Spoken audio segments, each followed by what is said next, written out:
Hello বন্ধুরা, good morning সবাইকে। তোমরা সবাই কেমন আছো জানিও। সকাল সকাল ভিডিওটা শুরু করে দিয়েছি। দেখো, এই যে দেখো, বিট্টুকে হরলিক্স একটু করে দিয়েছি, বাবুকে একটু হরলিক্স করে দিয়েছি। বিট্টু যাবে স্কাউট থেকে, তোমার আসানসোল যাবে, ওর একটা কাজ আছে। ঠিক আছে, তো চলো। এদিকে ঘর দুয়ার গুছানো, বাগানে কিচ্ছু হয়নি। আগে সকাল সকাল চাটাই শুরু করে দিচ্ছি। চাটা সবাই খেয়ে নিই, আর বিট্টু খেয়ে বেরিয়ে যাক, তারপর কাজে হাত দেবো। ঠিক আছে, ঘর দুয়ার পরিষ্কার টরিষ্কার করে তারপর ঘরে রান্না বসাবো। চলো, পরে দেখা হচ্ছে আবার তাহলে। বন্ধুরা দেখো, এদিকে আমি ভাত ডাল বসিয়ে দিয়েছি। ঠিক আছে, বিট্টু চলে গেছে, তারপর ঘর দুয়ার পরিষ্কার পরিচ্ছন্ন আমি করে নিয়েছিলাম, ঝাঁটাফাটা দিয়ে দিয়েছিলাম। হ্যাঁ, দিয়ে তারপর দেখো এই ঘরটা পরিষ্কার করেছি। এখানে অনেকগুলো কাপড় জামা ছিল, সেগুলো সব গুছিয়ে টুচিয়ে রাখলাম, যে যার জায়গায় সেখানে করে দিলাম। আর এখানে বাবু শুয়ে শুয়ে দেখো কেমন ফোন দেখছে। দেখো খাট ফাট সব ঝেড়ে পুছে পরিষ্কার করে নিয়েছি, চাদরটা উল্টিয়ে পেতে নিয়েছি। বৃষ্টি পড়ছিল বলে এখন চাদরটা কাঁচা হয়নি, তাই উল্টিয়ে পেতেছি খাটে। বন্ধুরা দেখো, সারা দুপুর আর ভিডিও বানাইনি, একদম দুপুরবেলা চলে এসেছি। এখানে তোমাদের ছোটদা ভাই বাবুকে ভাত খাইয়ে দিচ্ছে, আর তোমাদের বড়দা ভাই কাজে গেছে, এই মাত্র সব বাড়ি ফিরবে, তারপরে সবাই মিলে একসঙ্গে খেতে বসবো। ঠিক আছে, আমি এখনও স্নান করিনি, স্নান করব। তো তোমাদেরকে তার আগে আমি কি রান্না করেছি সেটা দেখাবার জন্য চলে এসেছি।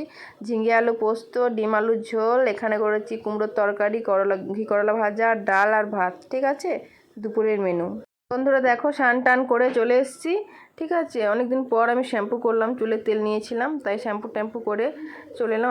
আজকে তো রবিবার, সেই জন্য বিট্টু নাচের ক্লাসে যাবো। ভাবছিলাম মেলা যাব, কিন্তু মেলা যাওয়া হবে না, বৃষ্টি পড়ছে। ঠিক আছে, তো তোমাদেরকে দেখালাম কি রান্না করেছি। এবার চলো খাবার টাবার খেয়ে নিই, তারপর দেখা হচ্ছে আবার। ঠিক আছে, পরে দেখা হবে আবার বিকেলবেলা। দেখো বিট্টু চলে এসছে ইয়ে থেকে, আসানসোল থেকে চলে এসছে, আর ভাইয়ের জন্য কী নিয়ে এসছে দেখো, সেগুলো আমাকে দেখাচ্ছে। বলছে দেখো মা, আমি ভাইয়ের জন্য এগুলো নিয়ে এসেছি। আর একটা বিস্কুট আমার হাতে থেকে পড়ে গেল। দুটো বিস্কুট নিয়ে এসছে, 2 প্যাকেট, আর কেক নিয়ে এসছে। জলের বোতলটা কিনে খেয়েছে, সেটাই ও বলছে। খাবার খেতে যাব, আর তখনই বিট্টু ফোন করেছে যে মা আমি আসছি। তারপরে তোদের ছোট ভাই আনতে গেল, দিয়ে তারপরে বিট্টু এলো, দিয়ে দেখো বিস্কুট ফিস্কুট কি নিয়ে এসছে। আমি একবার খেয়ে খেয়ে দেখছি কেমন খেতে। তারপর বাবু ঘুম থেকে উঠে আমরা খাবে, রেখে দেবোর জন্য। দেখো আমার খাবারটা বেড়ে নিয়েছি সুন্দর করে সাজিয়ে গুছিয়ে, কারণ যেহেতু ফেসবুকে আমি ফটো পোস্ট করি, সেই জন্য তোমাদের বড়দা ভাইকে ফোন করলাম, বলছে আসছি আসছি আসছি করে আসার নামই নেই।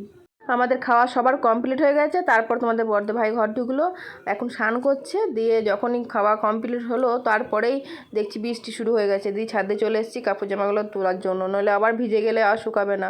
তো মোটামুটি সব শুকিয়ে গেছে, 2-1টা ভিজে আছে, বুঝেছো। আর এদিকে দেখো একটা ফুল গাছ লাগানো হয়েছে, এটা কি গাছটার নাম আমি শুধু ভুলে যাই। আর এখানে দেখো অপরাজিতা না কি গাছটার নাম, ফুল ধরেছে, কলকে ফুলও কুড়িয়ে এসে সকালে ধরবে। আর দেখো আমাদের নিচের আর কি কত জঙ্গল হয়ে গেছে। বন্ধুরা চলে এলাম একদম, মানে রাত্রের বেলায় এলাম। ঠিক আছে, সন্ধ্যেবেলা আর ভিডিও করা হয়নি, কারণ সন্ধ্যেবেলা নাচের ক্লাসে গেছিলাম, তারপর বাড়ি ফিরেছি। তারপর ঘরে কাজ ছিল, সে কটা কাজ করলাম। রান্না বান্না ছিল মোটামুটি, আবার ছিলও না, সেগুলোও করতে হলো, দেখতে হলো। তাই জন্য কটা দোকানের জিনিস আনা ছিল না, সেগুলো নিয়ে এসেছে, সেগুলো তোমাদের দেখাচ্ছি। এ দেখো ইঞ্জিন অয়েল, এই তেলটার নাম, তেলটা খাঁটি সরষের তেল, খুব ভালো। আর সার্ফ যেগুলো লাগে, সার্ফ সাবান হেনা তেনা তেল মশলা, সেগুলো সব নিয়ে চলে এসছে। চিনি টিনি চা পোস্ত সবই নিয়ে এসেছে। বন্ধুরা দেখো বিট্টু এখানে খেতে বসেছে। তো চলো বন্ধুরা, আমার লং ভিডিওগুলো দেখবে, প্রত্যেক দিন ছাড়ছি তোমাদের জন্যই। তোমরা যদি দেখো তাহলে আমার ভালো লাগবে। ঠিক আছে, আর ভালো মন্দ কমেন্ট করে দিও। সবাইকে গুড নাইট, শুভরাত্রি। সবাই ভালো থাকবে, সুস্থ থাকবে, সবাইকে টাটা।